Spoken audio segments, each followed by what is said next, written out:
Thanks, Bob. Last week, we in the library were very honored to have John Graves visit the Southwestern Writers Collection for a day. It was his first visit to the library, and at one point he turned to me and said, "You know, this library has been a dream of Billy's for a long time." The Billy who is Mr. Graves' dreamer is of course, Bill Whitliff, who with his wife Sally founded the Writers Collection in 1986. Bill is a compelling storyteller, and I first heard his dream for a collection of the best of Southwestern writing, photography, art, and book design when the library began to look for a curator for the collection. Bill can take a common object like J. Frank Dobie's pipe, or straw hat, or Russell Lee's camera, mesmerizing story around it.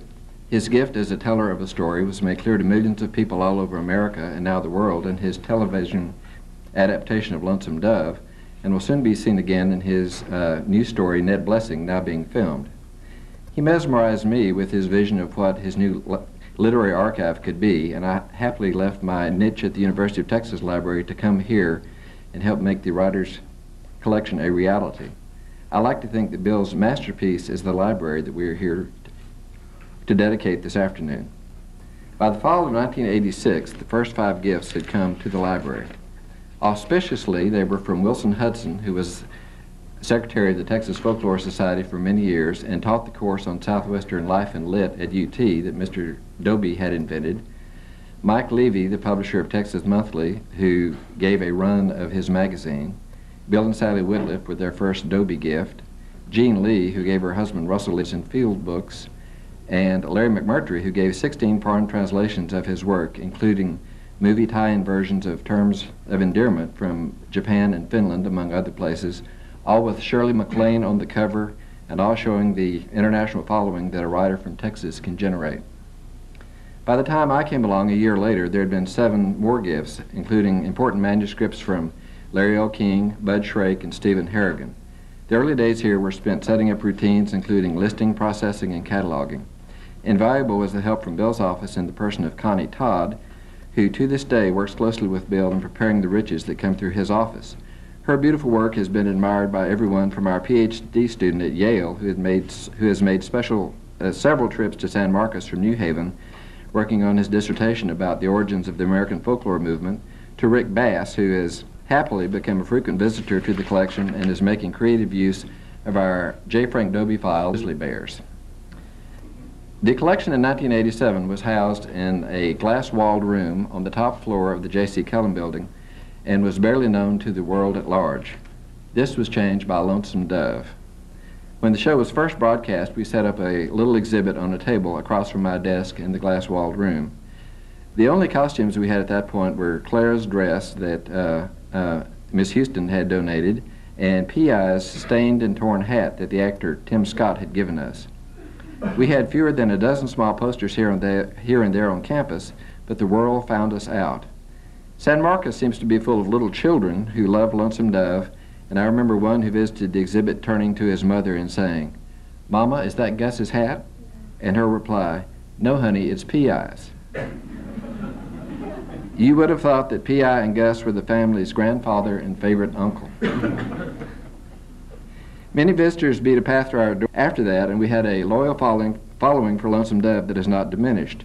For you Lonesome Dove people, both donors and visitors, there's a sizable exhibit on the book and the television show downstairs on the first floor, where you can pay your respects to Gus, Carl, P.I., Dietz, Lorena, and Clara, and once again press your noses to the glass to read Carrie White's splendid map that summarizes the story.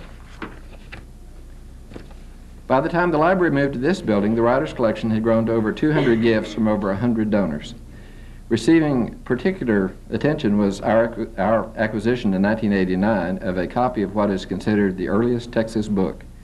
This was our copy of Cabeza de Vaca's account of his shipwreck off the coast of Galveston in 1527 and his subsequent forced march across central and west Texas.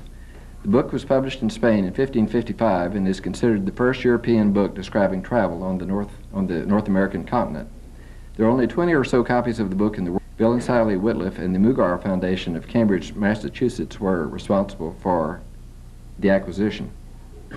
If I am known on this campus, it is for 2 things. One is bringing Gus McCrae's body from Bill Whitliff's barn to the library in the back of my Subaru station wagon. And the other is my acting as President Supple's bodyguard during the library's symbolic book move. I'm not sure whose idea the symbolic book move was, but it was terrific. On May 1st, 1990, a human chain was formed between the old library building and the new, and a few books were passed from person to person. Walking the route was President Supple, proudly carrying our Cabeza book. Every 30 feet or so, he would stop and show students or faculty or staff or townspeople the book, repeating the story of Cabeza de Vaca over and over. I thought Rare Books librarianship had lost a good bet in Jerry Supple as I walked alongside him, guarding the little volume. Look inside when our dedication is completed. There is some virtue in concentrating on one thing and doing it well and thoroughly, which is not to say that the story of Southwestern writing is a simple or a one-dimensional story.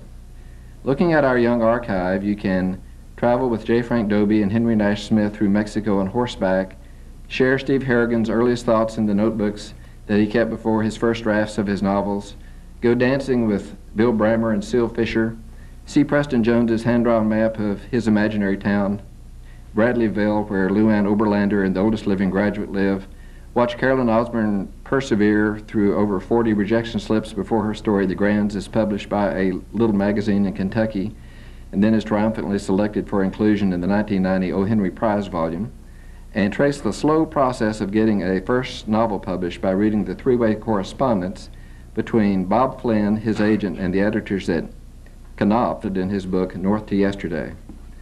Our writers deal with the law, politics, racism, sex, divorce, death, country music, jazz music, and football, and that's just Larry L. King. We are accustomed to thinking of Texas writers, in particular, of being from hometowns like Archer City, Kyle, Chillicothe, Putnam, Taft, Gregory, or Blanco. They usually leave these places, and frequently they return, having made names for themselves. Mr. Dobie, as usual, set the pattern when he served as guest lecturer at Cambridge University during World War II.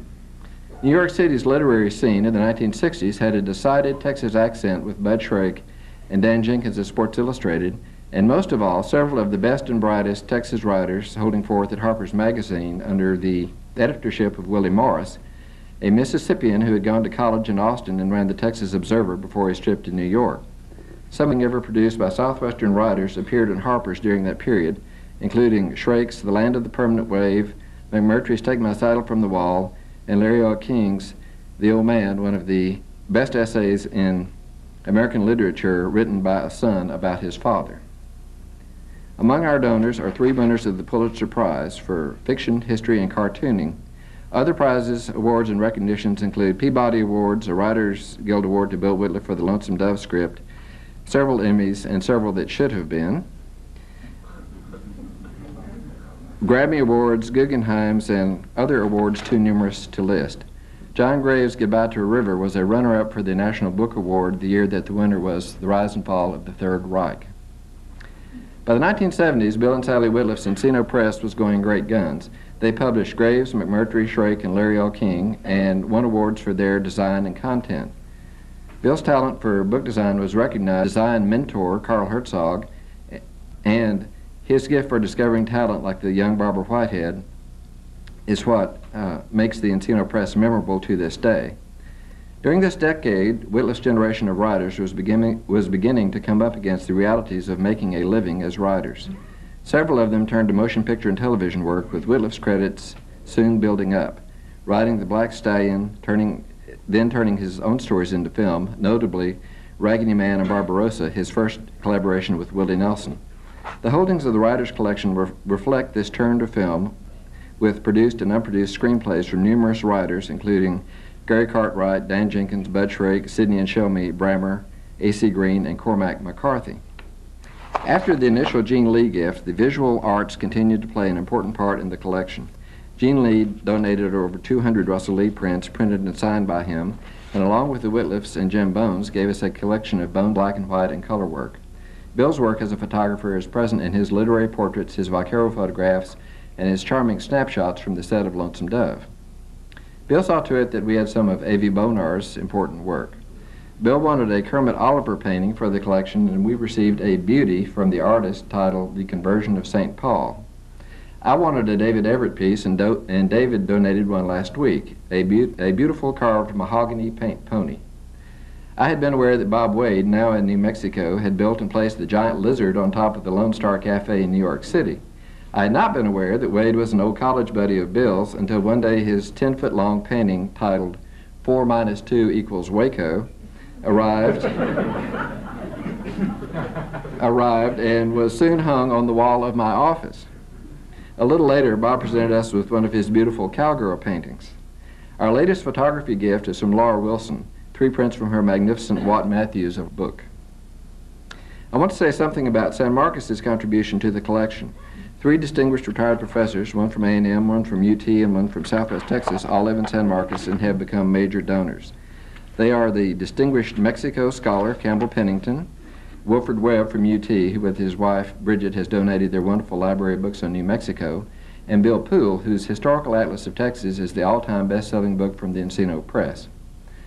University history represented in the collection is present in other ways as well, including the work of Wimberley writer Bill Porterfield and New Yorker cartoonist Charlie Barsotti, who shared a house on campus in the 1950s.